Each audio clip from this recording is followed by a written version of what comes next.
Enthralling, exciting, and thought-provoking are just a few words to describe Joel Beckerman's book, The Sonic Boom: How Sound Transforms the Way We Think, Feel, and Buy. In his book, he discusses the success of his work with his company, Man-Made Music, where he focuses on sonic branding and his ideas on the importance of sound in marketing. His passion for sounds is very apparent in the way that he writes and in the examples he uses.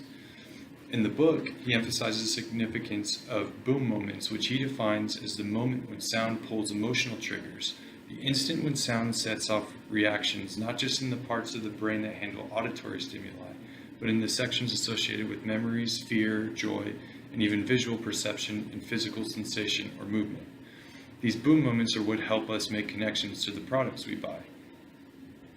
Beckerman explains that sound is the most efficient sensory input, triggering memories and emotions quicker than any other senses. The example he uses to help explain this is with Chili's sizzling fajitas. With the way that he writes, he almost makes you feel like you are in the restaurant. He makes you imagine the sizzling sound which triggers your interest, and then the rest of your senses follow, causing a desire to order that as your entree. I think that Beckerman has a very valid argument in saying that sound is the most important sense to reach. There are so many little jingles or sounds that brands use that I can say trigger emotions or that I can identify without having to see what it is. For example, I love basketball. Watching it on television and playing it recreational. The NBA's little jingles that are played when games start get me really excited. When I hear them, I can almost picture myself at the game, watching my favorite team. Now, competition between companies is brutal these days. Marketers have to think outside of the box in order to attract customers.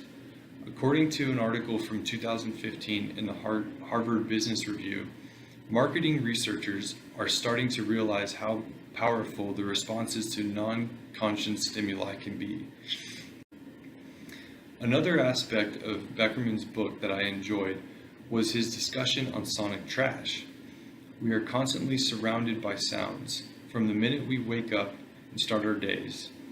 All of these sounds, whether they are sonic booms or sonic trash, affect us and the way that we proceed throughout our day. If you take a moment and listen to the sounds around you, there are so many different ones that hit our ears. In his 2009 TED Talk, Julian Treasure explained that sound affects us in 4 different ways: physiologically, psychologically, cognitively, and behaviorally. He explains that this then can affect our productivity, at work, or whether we choose to purchase something at a store, so it needs to be right. Treasure gives the 4 golden rules for creating commercial sounds. Those 4 rules are: make it congruent, make it appropriate, make it valuable, and test it over and over again. These rules will help companies with sonic branding. Companies don't need sonic trash affecting them negatively. In an article featured in the Chief Content Officer, a magazine published by the Content Marketing Institute, Colleen Fahey writes that one of the difficulties of managing a brand content strategy is making sure that, despite the various messages and methods used, all efforts consistently reflect well on the brand, providing an opportunity to create coherence and meaning in a distinctive way. All 3 individuals have the same recommendation for companies' marketing strategies to be successful. In his book, Beckerman shares an example of sonic trash that Frito-Lay dealt with. In 2010, they released a new packaging for Sun Chips. The bag was 100% biodegradable, but it was very loud, reaching 100 decibels when shaken. That is louder than a lawnmower. Needless to say, after a few months, Frito-Lay got rid of the noisy bag.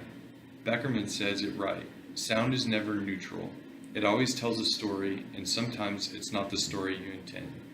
Both Treasure and Beckerman make good points that companies should pay attention to. To close, I would highly recommend this book to anyone interested in the beauty of sound and how it affects us. Beckerman is a fantastic storyteller, opening your ears and mind to all the sounds surrounding us.